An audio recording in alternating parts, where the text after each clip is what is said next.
মৰমৰ দশম শ্ৰেণীৰ ছাত্ৰ ছাত্ৰীসকল আশা কৰোঁ তোমালোক ভালে আছা পুনৰ আজি তোমালোকলৈ মই অসমীয়া সাহিত্য চয়নিকাৰ পদ্যাংশ এটা লৈ আহিছোঁ আশা কৰোঁ তোমালোকে সহযোগ কৰিবা মই আজি তোমালোকক যিটো অসমীয়া কবিতা আলোচনা কৰিবলৈ আহিছোঁ আৰম্ভ কৰাৰ আগতে মই এটা কবিতা শাৰী মাতি দিম সেইটো অৱশ্যে কিতাপত নাই আমি পঢ়ি আহা মোৰ প্ৰিয় কবিতা এটাৰ এফাকি গাম তোমালোকে অনুমান কৰিবা কবিতাটোৰ কবিজনৰ নাম কোন হ'ব পাৰে কাৰ পৰশত ফুলিলি বান্ধৈ ও মোৰ সাদৰী ফুলাম পাহি শ্যামলী পাতৰ উৰণি গুচাই কাৰ ফালে চাই মাৰিলি হাঁহি গম পাইছানে তোমালোকে কবিতাটো কাৰ হ'ব পাৰে ঠিকই ধৰিছো মই তোমালোকে অনুমান কৰিব পাৰিছা কবিতাটো আমাৰ অসমীয়া সাহিত্যৰ যি ৰোমান্টিক ভাৱধাৰা লৈ আহিছিল অসমীয়া সাহিত্য জগতত ৰোমান্টিক ভাৱ বয়াই অনা সেইজন স্বনামধন্য অসমীয়া সাহিত্যিক তেওঁ হৈছে তেওঁক অসমীয়া সাহিত্য জগতত এটা উপাধিৰে জনা যায় বিহগী কবি ৰঘুনাথ চৌধুৰী তেন্তে আমাৰ আজি পদ্যাংশৰ প্ৰশস্তি কবিতাৰ সেইজন স্বনামধন্য কবি হৈছে কবি ৰঘুনাথ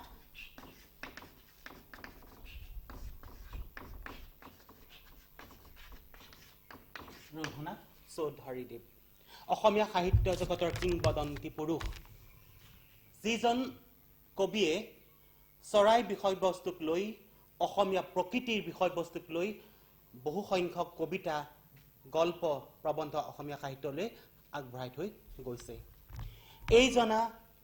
স্বনামধন্য অসমীয়া সাহিত্যিক ৰঘুনাথ চৌধুৰীদেৱৰ জন্ম হৈছিল 1879 চনত নলবাৰী জিলাৰ মুকালমুৱাৰ ওচৰত লাওপাৰা গাঁৱত তেখেতৰ আনুষ্ঠানিক শিক্ষা বেছি নাছিল মাত্ৰ অষ্টম শ্ৰেণীলৈকে পঢ়িছিল তোমালোকে আচৰিত হ'বা তোমালোকে এতিয়া দশম শ্ৰেণী অষ্টম নৱম দশম অষ্টম শ্ৰেণীলৈকে পঢ়া এজন সাহিত্যিকে আজি আমাৰ অসমীয়া সাহিত্য জগতত বিখ্যাত চিৰসেউজীয়া কবি এভাৰগ্ৰীণ কবি আজি নালাগে আজিৰ পৰা আৰু কোটি কোটি বছৰৰ পাছতো অসমীয়া সাহিত্য জগতত অলংকিত কৰি থাকিব অসমীয়া সাহিত্য জগতৰ শুৱনি কৰি থাকিব এইজনা ৰঘুনাথ চৌধুৰীদেৱে এইজনা ৰঘুনাথ চৌধুৰীদেৱৰ অষ্টম শ্ৰেণীলৈকে পঢ়িছিল স্কুলৰ যি শিক্ষকৰ কঠোৰ শাসনত প্ৰতি তেওঁ মনটো বহুৱাব পৰা নাছিল সিমানতে অষ্টম শ্ৰেণীতে তেওঁ শিক্ষা গ্ৰহণ সমাপ্তি কৰি কি কৰিছিল তেওঁ বিদ্যালয় যাবলৈ এৰি দিয়ে ঘৰতে সংস্কৃত আৰু বাংলা কাব্য সাহিত্যৰ অধ্যয়ন কৰিবলৈ লয় পিছত কেইবছৰমান শিক্ষকতা কৰি এৰি পেলায় শেষত খেতি বাতি কৰিবলৈ লয় আৰু তাৰ লগে লগে সাহিত্য সেৱাও কৰি থাকে চোৱা আমি এখেতসকল কিমান ডাঙৰ ডাঙৰ বিখ্যাত সাহিত্যিক পঢ়াৰ লগতে ঘৰুৱা কামতো মনোনিৱেশ কৰিছে নহয় নে কোৱাচোন আজি আমি যদি আমাৰ বৰ্তমান সময়ৰ যদি আৰু সাহিত্যিকৰ কথা ক'বলৈ যাওঁ হীৰেণ ভট্টাচাৰ্য প্ৰয়াত হীৰেণ ভট্টাচাৰ্য বৰ্তমানৰ তোমাৰ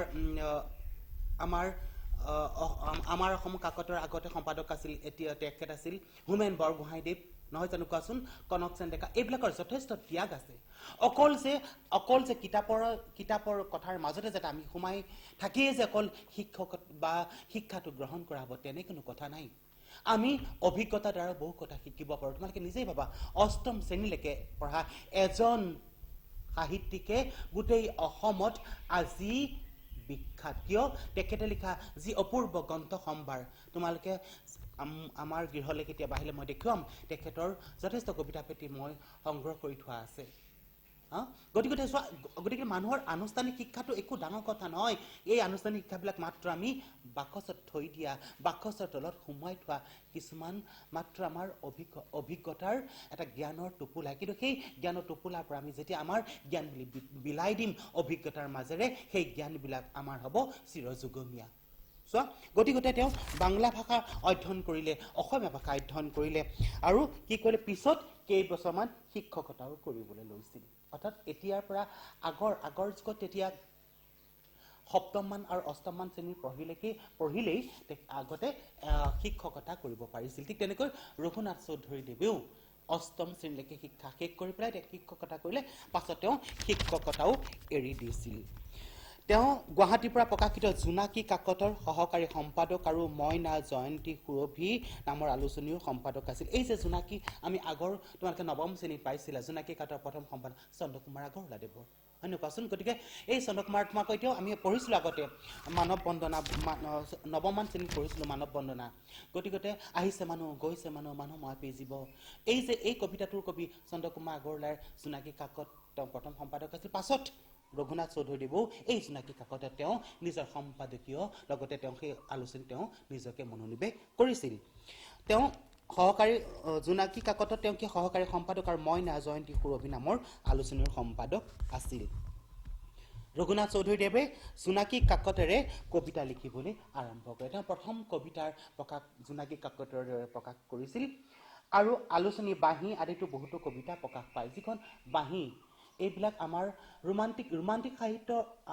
সাহিত্য যেতিয়া ভাৱধাৰা বুৱাই আনিছিল জোনাকী বাঁহী এই আলোচনীবিলাকৰ এই কাকতবিলাকৰ যথেষ্ট অৱদান আছে আজি বহুত কবিৰ জন্ম হৈছে বহু সাহিত্যিকৰ জন্ম হৈছে বৰ্তমান আধুনিক যুগৰ কবি কিন্তু এই আধুনিকতাবাদ অসমীয়া সাহিত্যৰ যিটো আধুনিকতাবাদ নমাই অনাৰ গুৰুত্ব এইসকল স্বনামধন্য সাহিত্যিক ৰঘুনাথ চৌধুৰী লক্ষ্মীনাথ বেজবৰুৱা নহয়নে এইবিলাক ভূপেন হাজৰিকা অলপ পিছত তাৰ আগতে আমাৰ নলিনীমেলা দেৱী নিৰ্মলপ্ৰভা বৰদলৈ তেখেতসকল অৱশ্যে প্ৰয়াত তেখেতসকলক আমি এই কবিতাৰ ৰোমান্টিক কথাবাদলৈ আনিবই লাগিব নহ'লে কথাখিনি আধৰুৱাই যাব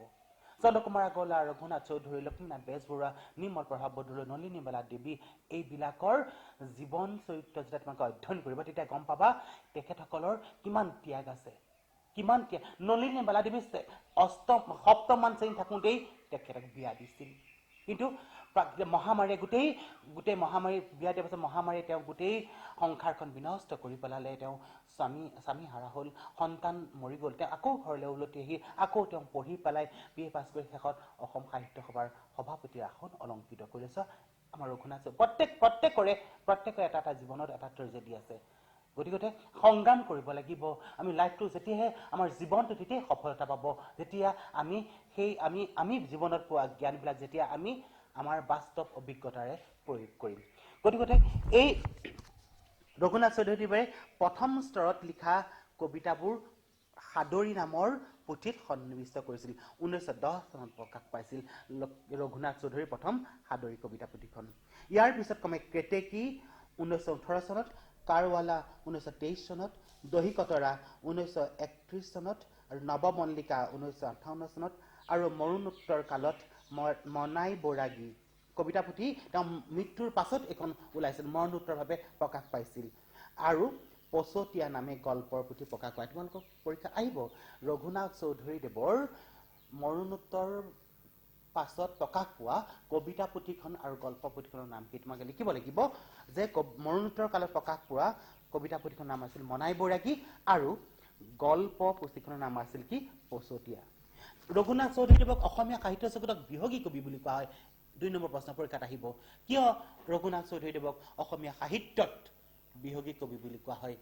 চৰাইক বিষয়বস্তু হিচাপে লৈছিল প্ৰকৃতিক বিষয়বস্তু হিচাপে লৈ ৰঘুনাথ চৌধুৰীদেৱে কবিতা ৰচিছিল বাবে তেওঁক কি বুলি কোৱা হৈছিল বিহগী কবি বুলি কোৱা হৈছিল এইজনা আমাৰ বিখ্যাত সাহিত্যিকে 1935 চনত হোৱা তেজপুৰত হোৱা অসম সাহিত্য সভাৰ সভাপতি পদৰ আসন শুৱনি কৰিছিল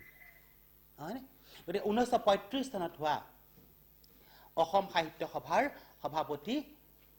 কোন আছিল তেজপুৰত সভাপতি আছিল ৰঘুনাথ চৌধুৰীদেৱ বৰ্তমানৰ সাহিত্য সভাৰ সভাপতি তোমাকে জানা কুলধৰ শইকীয়া হয় নে কোৱাচোন কুলধৰ শইকীয়া তোমাকে জানা কুলধৰ শইকীয়া গতিকে এটা বৰ্তমানৰ সভাপতি গৰাকীৰ নাম আছিল কুলধৰ শইকীয়া আৰু 1935 চনত হোৱা তেজপুৰ অধিৱেশনত সভাপতিত্ব কৰিছিল বিহগী কবি ৰঘুনাথ চৌধুৰীদেৱে এইখিনি হৈছে কবি পৰিচয় এতিয়া আমাৰ কবিতাটোৰ যোৱাৰ আগতে পাঠভূত বুলি অলপ দিছে তোমালোকে পাঠভূতটো কবি পৰিচয়ৰ পাছত আছে পাঠভূতটো অলপ আলোচনা কৰাৰ পাছত আমি কবিতাটোলৈ অলপ যাম পাঠভূতটোত লিখিছে এই প্ৰশস্তি এটা প্ৰশস্তি কবিতাৰ প্ৰশস্তি অৰ্থ হৈছে কি প্ৰশস্তিৰ অৰ্থটো হৈছে আৰাধনা বা গুণানুকীৰ্তন কৰা প্ৰশস্তি কবিতাৰ আৰাধনা বা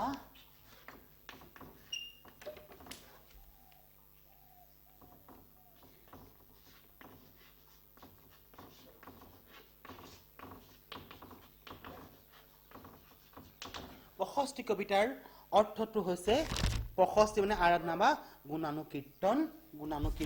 কৰা প্ৰশস্তি মানে আৰাধনা বা গুণানুকীৰ্তন কৰা অৰ্থাৎ এই প্ৰশস্তি আৰাধনা গুণানুকীৰ্তন প্ৰশস্তি আমি প্ৰশস্তি পাইছোঁ অৰ্থাৎ প্ৰশস্তি কবিতাটোত কবিয়ে কি কৰিছে প্ৰকৃতিক সৌন্দৰ্যৰ বৰ্ণনাৰ মাজেৰে সুন্দৰৰ আৰাধনা কৰিছে প্ৰকৃতি জগতক প্ৰকৃতিক লৈ তেওঁ সৃষ্টি কৰিছে আৰু প্ৰকৃতিৰ মাজতে তেওঁ সুন্দৰৰ আৰাধনা কৰিছে সুন্দৰৰ একেসকল সুন্দৰৰ পূজাৰী আৰু সুন্দৰক আৰাধনা কৰিবলৈ যাওঁতে তেওঁলোকে কি কৈছে প্ৰকৃতিক জগতক বিষয়বস্তু হিচাপে লৈ আহিছে আৰু প্ৰকৃতিক বিষয়বস্তু হিচাপে লৈ তেওঁলোকে কিহক বিচাৰি পাইছে সুন্দৰক আৰাধনা কৰিছে লগতে সুন্দৰক বিচাৰি পাইছে প্ৰশস্তিৰ অৰ্থ হৈছে আৰাধনা বা গুণানুকীৰ্তন কৰা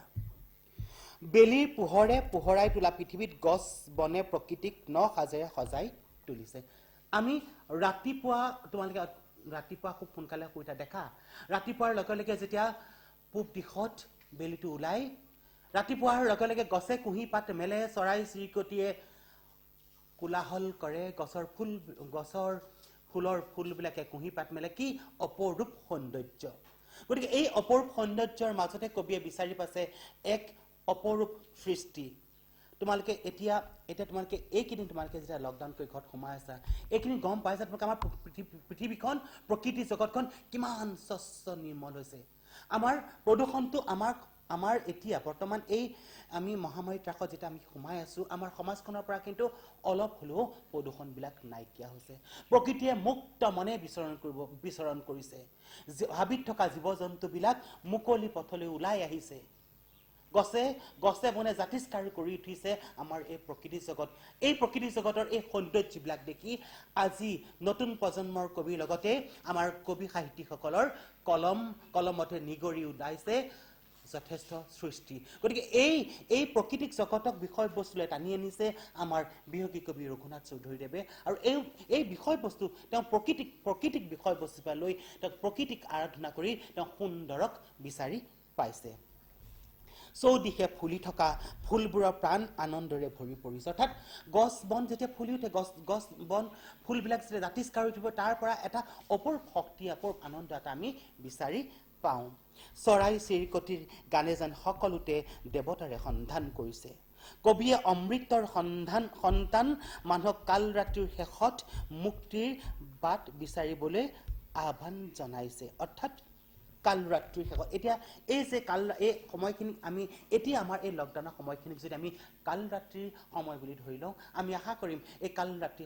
কাল ৰাত্ৰিবিলাক এদিন আমাৰ সমাজৰ পৰা বিনাশ হ'ব নতুনকৈ সৃষ্টি হ'ব আমাৰ এই সমাজখন আকৌ নতুনকৈ সৃষ্টি হ'ব কবিয়ে সেই তেনেকেই কৈছিল যে কাল ৰাত্ৰিৰ পৰা আন্ধাৰবিলাক আঁতৰি যোৱাৰ লগে লগে ৰাতিপুৱাৰ হোৱাৰ লগে লগে সূৰ্যৰ পোহৰে জাতিষ্কাৰ কৰি আমাক গোটেই আহ্লাদিত কৰি উঠিব য'ত আমি নিজকে বিচাৰি পাম য'ত আমি প্ৰকৃতি জগতৰ লগত নিজকে আমি আঁকোৱালি লৈ আমি সুন্দৰক আৰাধনা কৰিব পাৰিম অৰ্থাৎ কবিয়ে ভক্তবৃন্দক তন্দ্ৰা ত্যাগ কৰি সুন্দৰৰ ৰূপ জ্ঞান কৰিবলৈ কৈছে অৰ্থাৎ আমাৰ ৰাতিপুৱাৰ লগে লগে আমাৰ টোপনি ভাৱটো লাগি থাকে অৰ্থাৎ আমাৰ একদম খুব আমি যিটো কওঁ বোৱাৰী পোৱা বা একদম আমাৰ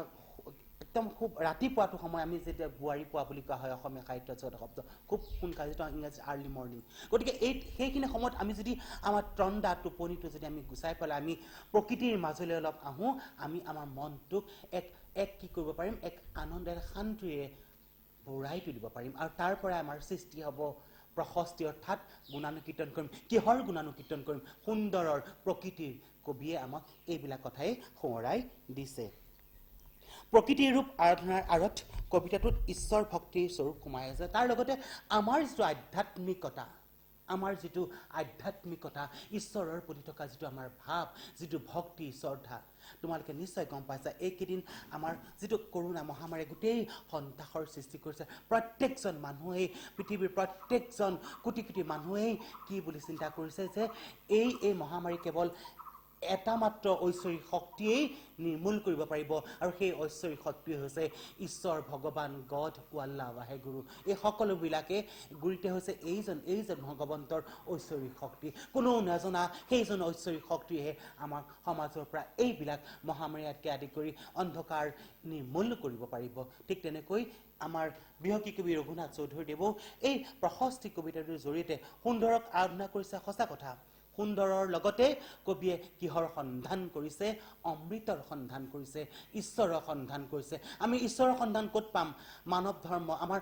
মানৱ ধৰ্ম বুলি কোৱাৰ লগে লগে প্ৰকৃতিক পূজা কৰা প্ৰকৃতিক আমি ৰক্ষণাবেক্ষণ দিয়া প্ৰকৃতিৰ সৌন্দৰ্যক উপভোগ কৰা সেয়াও আমাৰ মানৱ ধৰ্ম হ'ব আৰু এই মানৱ ধৰ্মৰ জৰিয়তে আমি কি পাম ঈশ্বৰক বিচাৰি পাম কবিতাটোত ঈশ্বৰ ভক্তিৰ স্বৰূপ সোমাই আছে এক আধ্যাত্মিক সুৰে কবিতাটোক গভীৰ অনুভূতিৰ বাহক কৰি তুলিছে সৃষ্টিকৰ্তাৰ সন্ধানে কবিতাটোক ৰহস্যবাদী ধাৰাৰ ওচৰ চপাই আনিছে আমি জানো প্ৰত্যেকজন কবিয়েই ৰহস্যবাদী আজি যদি নীলিম কুমাৰৰ আমাৰ এতিয়া বৰ্তমানৰ সময় এজন খুব সুন্দৰ কবি নীলিম কুমাৰৰ যদি কবিতালৈ যাওঁ নীলিম কুমাৰৰ কবিতাবিলাক লিখিব আল্লাহ কেঞ্চাৰ এটা আমাৰ বাস্তৱ ধৰ্মী য'ত লুকাই থাকিব পাৰে তেওঁ এটা ৰহস্য সোমাই থাকিব পাৰে আমি যদি প্ৰণৱ বৰ্মন তোমালোকে প্ৰান্তিক পঢ়িছা প্ৰণৱ বৰ্মনৰ যদি আমি কবিতালৈ যাওঁ প্ৰণৱ বৰ্মনৰ কবিতাবিলাকো আমাৰ এটা ৰহস্য সোমাই থাকে গতিকে এই ৰঘুনাথ চৌধুৰীদেৱৰ এই প্ৰকৃতিক বিষয়বস্তুক লৈ লিখা প্ৰত্যেকটো কবিতাৰ আঁৰত এনেকুৱা এটা ৰহস্য সোমাই আছে যি ৰহস্যৰ মাজত আমি প্ৰত্যেকে বিচাৰি পাম সেই প্ৰকৃতি জগতত যি প্ৰকৃতি জগতক আমি সুন্দৰক আৰাধনা কৰিম আৰু সুন্দৰক আৰাধনা কৰাৰ লগে লগে আমি কিহক বিচাৰি পাম ঈশ্বৰক বিচাৰি পাম গতিকে এইখিনি হৈছে তোমালোকৰ পাঠবোধ মই কবি পৰিচয়ৰ কথা ক'লোঁ পাঠবোধৰ কথা ক'লোঁ এতিয়া কবিতাটোৰ মাজলৈ যাম কবিতাটো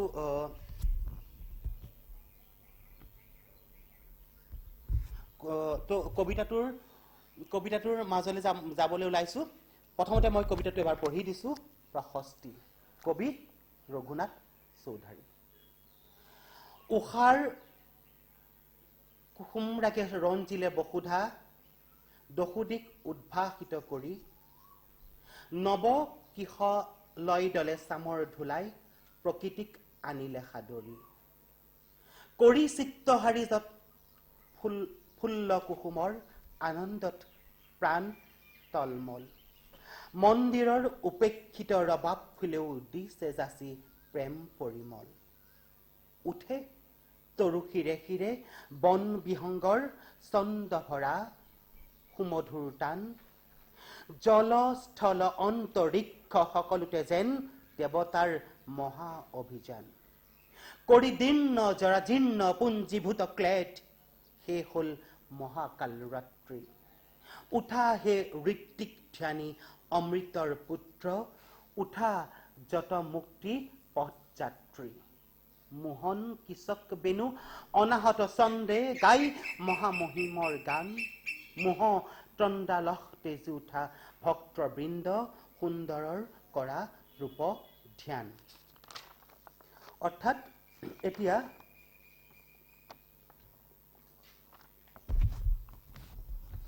প্ৰথম আমি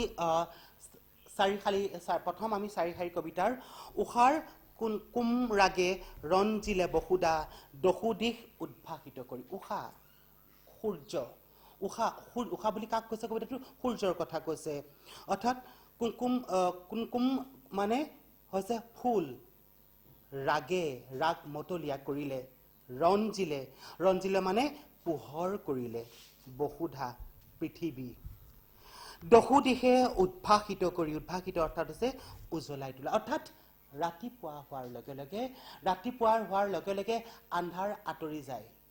কোনোবা এখন কিতাপত পঢ়িছিলোঁ ৰাতি যিমানেই জয়াল নহওক কিয় সূৰ্যৰ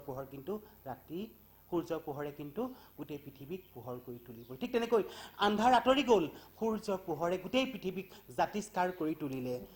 ফুল ফলে গোটেই পৃথিৱী জাতিষ্কাৰ হ'ল গোটেই পৃথিৱী মতলীয়া হ'ল কিহত মতলীয়া হ'ল সূৰ্যৰ পোহৰত গোটেই মতলীয়া হ'ল সূৰ্যৰ পোহৰ পোৱাৰ লগে লগে প্ৰকৃতি জগতে প্ৰাণ পালে আৰু প্ৰাণত আনন্দতে নাচি উঠিলে কি নাচি উঠিলে গছ বন বৃক্ষ লতা তৰুতৃণ গোটেইবিলাক জাতিষ্কাৰ কৰি উঠিল চাৰিফালে সূৰ্যৰ পোহৰে যেতিয়া জাতিষ্কাৰ কৰি উঠিলে গোটেই পৃথিৱীয়ে এক নতুন ৰূপ পালে দহোদিশে গোটেই সূৰ্যৰ পোহৰে উজ্বলাই তুলিলে নৱ কিশলয় দলে চামৰ ধুলাই প্ৰকৃতিক আনিলে সাদৰি অৰ্থাৎ প্ৰকৃতি জগতক কিহে সাদৰি কিহে আমন্ত্ৰণ কৰি আনিলে নৱ কিশলয় দলে নতুন কুঁহিপাত কেনেকৈ আনিলে চামৰ ধুলাই অৰ্থাৎ চামৰ মানে হৈছে কি এই যে আমাৰ চুঁৱৰী পহুৰ নেজৰ মুঠাটোক কি বুলি কোৱা হয় চামৰ বুলি কোৱা হয় তোমালোকে এতিয়া আমাৰ দূৰদৰ্শনত দি আছে মহাভাৰত ৰামায়ণ তোমালোকে নিজে দেখিছা ৰজা যেতিয়া সিংহাসনত বহি থাকে দুগৰাকী দুৱৰীয়ে এনেকুৱা এটা মুঠা লৈ তেওঁক এনেকৈ বিচি থাকে সেই হৈছে চামৰ অৰ্থাৎ চামৰ ধুলাই গোটেই যেনেকৈ আমাক ৰজাক বিচি থকাৰ লগে লগে আমি গোটেইখন পৰিষ্কাৰ কৰি তুলিব পাৰি ঠিক তেনেকৈ নৱ কৃষক দলে এই কুঁহিপাতবিলাকেই কি কৰিলে প্ৰকৃতিক আদৰি আনিলে নৱ কিশলক দলে চামৰ ধুলাই প্ৰকৃতিক আনিলে এই প্ৰকৃতিক কিয় আদৰি আনিলে নতুন কুঁহিপাতে মই কৈছোঁ সূৰ্যৰ পোহৰৰ লগে লগে আমাৰ পৃথিৱীখন এক নতুন ৰূপ পালে নতুন সাজেৰে আমাৰ গোটেই পৃথিৱীখন জাতিষ্কাৰ কৰি উঠিল অশোকিন্যা বহাগ বিহু পাৰ হৈ গৈছে তাৰ আগলৈকে এই আমাৰ সন্মুখত থকা এই গছ বনবিলাক লঠঙা হৈ উঠিছিল এটুপ কৰি পৰা সেই বসন্তকালৰ বৰষুণৰ ফলত এই গছ বনবিলাকে জাতিষ্কাৰ কৰি উঠিল কুঁহিপাত মেলিল আৰু সন্মুখত আমাৰ এই প্ৰকৃতি জগতৰ সন্মুখতে এই জগতখন সেউজীয়া হৈ আমাৰ ধাৰা গোটেইখন সৌন্দৰ্যৰে সুবাসিত কৰি উঠিলে ঠিক তেনেকৈ এই কবিয়ে কোৱাৰ দৰে ৰাতিপুৱাৰ লগে লগে সূৰ্যৰ পোহৰে গোটেই পৃথিৱীত জাতিষ্কাৰ কৰিলে ফল ফুল তৰুতৃণ লতা গোটেই জাতিষ্কাৰ কৰি উঠিল আৰু এই জাতিষ্কাৰ এটা গোটেই আনন্দত মতলীয়া হ'ল আৰু মতলীয়া হোৱাৰ লগে লগে গছ বনৰ যি নৱ কিশলক নতুন কুঁহিপাতে গোটেই আমাৰ জগত গোটেই কি কৰিলে প্ৰকৃতিক সাদৰি আনিলে কৰি চিত্তহাৰী যত ফুল্ল কুসুমৰ আনন্দত প্ৰাণ তলমল মন্দিৰৰ উপকৃত ৰবাব ফুলেও দিছে যাচি প্ৰেম পৰিমল অৰ্থাৎ ৰাতিপুৱাৰ লগে লগে গোটেই গছ ফুলনি বাগিচাৰ ফুলবোৰে কি কৰি ফুলি উঠিল চিত্তহাৰী মানে আমাৰ মন প্ৰাণ হৰিণীয়া চিত্তহাৰী মানে কি মন প্ৰাণ হৰিণীয়া শব্দাৰ্থ তোমালোকে পাবা আছে লিখা চিত্তহাৰী মানে মন প্ৰাণ হৰিণীয়া কিহে হৰিণীলে যত ফুল্ল কুসুমৰ কুসুম মানে ফুলবিলাক ফুলি উঠিলে আমাৰ বিদ্যালয়ৰ সন্মুখত থকা এই ফুলনি বাগিচা যেতিয়া ফুলি উঠিলে আমাৰ মন কিমান ভাল লাগে তোমালোকৰ ঘৰত প্ৰত্যেকৰ ঘৰত ফুলনি বাগিচা আছে ফুলনি বাগিচাখনৰ সন্মুখত ৰৈ কেতিয়াবা ভাবিবাচোন ফুলনি গছৰ সন্মুখত ৰৈ বিশাল আকাশৰ ওপৰলৈ চাবাচোন দেখিবা এক অপৰূপ সৌন্দৰ্য তোমালোকৰ গোটেই শৰীৰত এক ভাবিব নোৱাৰা আনন্দৰ বুৱাই পেলাইছে জোনাক ৰাতি যদি তোমালোকে বাহিৰত ৰৈ তোমালোকে যদি আকাশখনৰ ওপৰলৈ চোৱা দেখিবা তাৰ মাজতে এক আনন্দ পোৱা যাব গতিকে সূৰ্য পোহাৰ লগে লগে আমাৰ ফুলনি বাগিচাৰ বা প্ৰকৃতি জগতৰ গোটেই ফুলবিলাক যেতিয়া ফুলি উঠিছে সেই ফুলি উঠা ফুলৰ আনন্দই আমাৰ মন প্ৰাণ হৰি নিছে দিছে যাচি প্ৰেম পৰিমল আৰু ফুল ফুলি উঠাৰ লগে লগে সুগন্ধিয়ে গোটেই প্ৰকৃতিৰ জগতখনক বিয়পাই দিছে এতিয়া যেনেকৈ আমাৰ গোটেই বাগিচাবিলাক কপৌ ফুল ভাটৌ ফুল কেতেকী ফুল ফুলি গোটেই জাতিষ্কাৰ কৰিছে তগৰ ফুল দূৰত থাকিলেও ঋণী নিগুন্ধই আমাক আমোল মিলাই যায় খৰিকা যায় ফুলে আমাৰ মন প্ৰাণ হেৰি নিলে কোৱা দূৰত ফুলি থকা কপৌ ফুল ভাটৌ ফুল কেতেকী ফুলৰ গোন্ধও দূৰত ফুলি থাকিলেও আমাৰ সেই গোন্ধ আমাৰ লাগি যায় এক মনত অনাবিল শান্তি পোৱা যায় ঠিক তেনেকৈ কৰি চিত্তহাৰী যত ফুল্ল কুসুমৰ আনন্দত প্ৰাণ তলমল মনটো আমাক আনন্দৰে ভৰাই তুলিছে কি দিছে মন্দিৰৰ উপেক্ষিত ৰবাব ফুলেও দিছে যাচি প্ৰেম পৰিমল অৰ্থাৎ মন্দিৰত ৰবাব টেঙাৰ ফুল নালাগে কিয় ৰবাব টেঙা আমি যে দেখিছোঁ ডাঙৰ ৰবাব টেঙা এতিয়া কলিয়াবলৈ লৈছে আমাৰ ঠাণ্ডা দিনত সাধাৰণতে খাবলৈ হয় এই ৰবাব টেঙাৰ ফুল মন্দিৰত নালাগে কিয় জানানে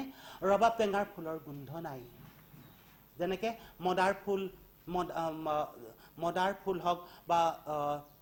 আমাৰ ৰবাব টেঙাৰ ফুল আমাৰ সাধাৰণতে আমাৰ মন্দিৰত দিয়া নহয় গোন্ধ নাই বুলি আমাৰ গোন্ধ থকা ফুলহে বা তেনেকুৱা ধৰণৰ খুব খুব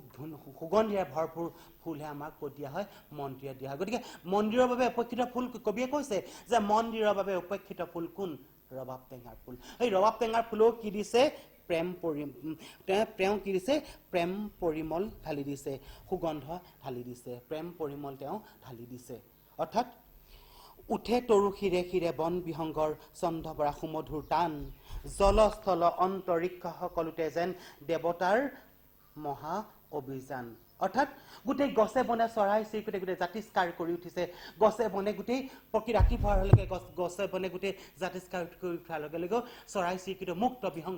মুক্ত মানে উৰি গৈছে আৰু তাৰ লগে লগে অপূৰ্ব সৌন্দৰ্য ফুটি উঠিছে আৰু কি হৈছে জলস্থল পানী মাটি সকলোতে কি কৈছে এক দেৱতাৰ মহা অভিযান চলিছে গতিকে আজি তোমালোকক এইখিনিলৈকে মই আলোচনা কৰিলোঁ পৰৱৰ্তী ক্লাছত আৰু আমাৰ এক আঠশাৰী আছে পৰৱৰ্তী আমি আমাৰ পাঠদানত আমি পৰৱৰ্তী আমি আঠশাৰী আমি পদ্যাংশ আলোচনা কৰিম গতিকে তোমালোকে আজি